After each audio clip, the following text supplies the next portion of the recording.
Hello, my name is Henry Schuck. I'm the founder and CEO of ZoomInfo, and this is In Your Corner. So let's talk about what we want to do automatically when someone fills out a form on their website.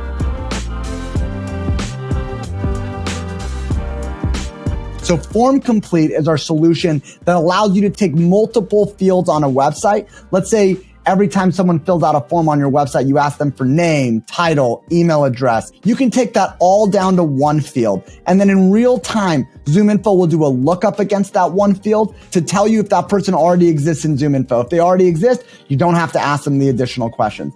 If they don't exist, the form dynamically expands to ask them the additional questions that are important to you. The other really cool thing about our FormComplete solution is we also capture abandoned forms. And so they abandon the form and leave. We still capture that lead and we place it into your FormComplete solution here. So here we're saying this is our specific form on the specific page of the website that we're looking at.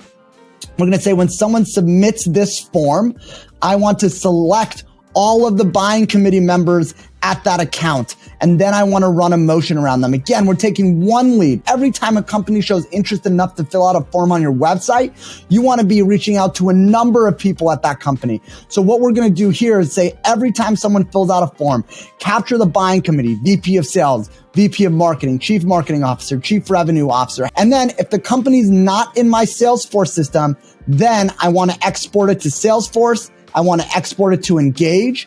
And Engage, I'm going to say bring it in as contacts. And then I can create a specific sales flow in Engage for exactly this type of scenario. When someone from the company fills out a form, and then I want to reach out to the buying committee. And maybe the steps in that email and call automation are different than a sales motion or a sales flow that I'm running across a different type of inbound request or outbound request. I'm going to add it to a sales flow just so you see this again. I'm going to apply. I'm going to assign it to myself as well inside of Engage. And so a number of different ways that you can run a motion after somebody fills out a form on your website. And we're going to automate that whole thing, leveraging our buying committee motion and leveraging our workflows software.